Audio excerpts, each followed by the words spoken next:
Show के प्रायोजक है मां भवानी डेकोर प्राइवेट लिमिटेड, मतलब a complete floor solution, new 0 mile Dadar road Muzaffarpur. कि जैसा आप लोग जान रहे हैं कि पानी का धीरे धीरे करके स्प्रेड हो रहा है, लेकिन अच्छी बात यह है कि कटरा में जैसा कल हम लोगों ने जो भयावह स्थिति देखा था, रोड के ऊपर 2-3 फीट पानी बह रहा था, तो आज हम लोग घूम करके आ रहे हैं। मेरे और एसएसपी साहब के द्वारा भ्रमण किया गया है। कटरा में सिचुएशन काफ़ी इम्प्रूव किया है। आवागमन के लिए 1-2 स्थानों पर हम लोग छोड़ दें तो रोड के ऊपर पानी जो है ओवरफ्लो नहीं कर रहा, लेकिन हम लोगों ने काफ़ी संख्या में 20 से ज़्यादा कम्युनिटी किचन चलाया है, स्वास्थ्य कैंप की व्यवस्था की है, पशु चिकित्सा के लिए दवा और डॉक्टर को डिप्यूट किया है।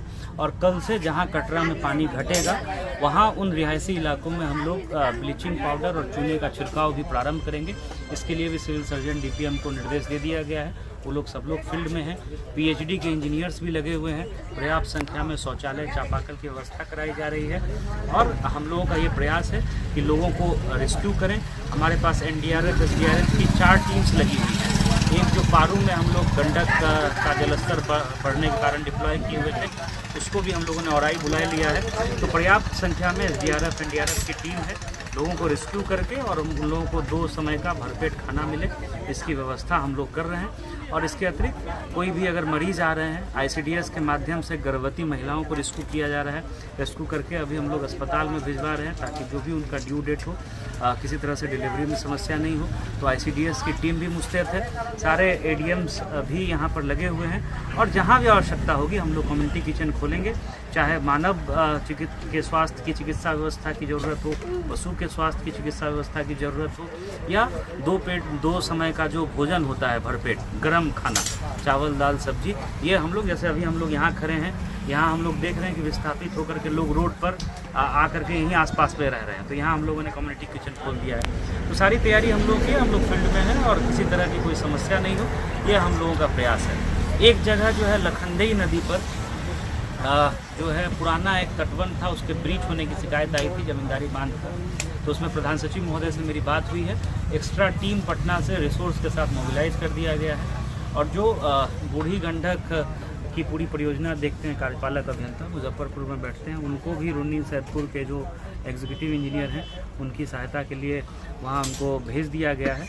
तो उसको भी जल्दी हम लोग देख लेंगे और आगे किसी तरह से समस्या नहीं हो, इस पर पूरी हम लोग की नज़र है। सर, गंडक नदी से भी जो जुड़े हुए क्षेत्र है वो भी प्रभावित हो गए हैं पारू साहेबगंज सरैया इलाके में? नहीं, गंडक नदी अभी पूरे हमारे ज़िले में खतरे के निशान के आसपास है। जब 1 से 1.5 मीटर खतरे के निशान से नदी ऊपर चली जाएगी तब समस्या जो है होना शुरू होगा।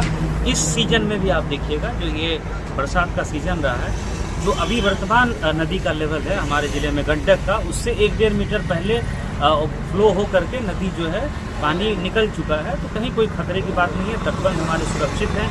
जो लालगंज डिवीज़न के कार्यपालक अभियंता है उनकी पूरी टीम है, हम लोग के प्रशासनिक पदाधिकारी हैं, एसडीओ लगातार भ्रमण कर रहे हैं। तो आज भी एसडीओ वेस्ट वहाँ गई हुई हैं। तो गंडक के क्षेत्र में कहीं खतरे की बात नहीं है। गंडक और बूढ़ी गंडक में पानी धीरे धीरे बढ़ रहा है, लेकिन हम लोग मान के चल रहे हैं कल से घटना शुरू हो जाएगा। और अभी खतरे के निशान से बस थोड़ा सा ही ऊपर है। लेकिन जो एचएफएल होता है, जैसे बागमती में आप देखिएगा एचएफएल पे तो नदी आ ही गई, उसके ऊपर भी 1-1.5 मीटर जो है वो चली गई, जिसके कारण समस्या हुई। तो अभी वहाँ पहुँचने में 1.5-2 मीटर जो है और ऊपर चढ़ना होगा नदी का जलस्तर। लेकिन वैसी स्थिति हम लोग गंडक या बूढ़ी गंडक में हम लोग मान करके चल रहे हैं कि वैसी स्थिति नहीं आएगी। पूरे सिस्टम पर, पूरे परिस्थिति पर हम लोग की नजर। बागमती से सर कितना जगह प्रभावित है, लगभग कितने गांव प्रभावित होंगे? अभी डिटेल आप लोगों को दे देंगे। जैसे औराई में टोटल आपका कितना पंचायत हो जाएगा सीओ साहब? 13 से। और कटरा में भी हम लोग जो है मतलब वो आंकड़ा आप लोगों के साथ शेयर कर देंगे। वहाँ भी 6-7 पंचायत प्रभावित है। तो हम लोग घूम करके देख रहे हैं और सारी पूर्वी शहरियार इसको लगातार देख रहे हैं। हम लोगों ने लाइन से अतिरिक्त फोर्स भी दी है और जहाँ जहाँ सामुदायिक रसोई चल रही है वहाँ पर फोर्स की तैनाती की गई है। इसके अलावा एसडीआरएफ और एनडीआरएफ की टीम है, उसको सपोर्ट करने के लिए हम लोगों ने लोकल में चौकीदार होमगार्ड और अपने जवान भी मुहैया कराएँ ताकि वो एसडीआरएफ एनडीआरएफ की टीम को सहयोग प्रदान करें। जहाँ पर लोग फंसे हुए हैं पानी से निकालने की आवश्यकता है, वहाँ भी थाना और जो हम लोगों का मैन पावर पुलिसकर्मी लगातार लोगों को मदद कर रहे हैं, माइकिंग भी कर रहे हैं, लोगों को जागरूक कर रहे हैं। रात में जहाँ पे शरणार्थी शिविर बने हुए हैं वहाँ पे लोग रह रहे हैं, वहाँ भी हम लोग लगातार सुरक्षा। बांधों की सुरक्षा को लेकर भी क्या पुलिस तैनात है? हाँ बिल्कुल, वो सेगमेंट बांटे गए, चौकीदार और होमगार्ड की उसमें तैनाती की गई और वो अपने निर्धारित एरिया में होमगार्ड्स लगातार मुस्तैद रहते हैं और टॉर्च और लाठी भी प्रोवाइड कराई गई।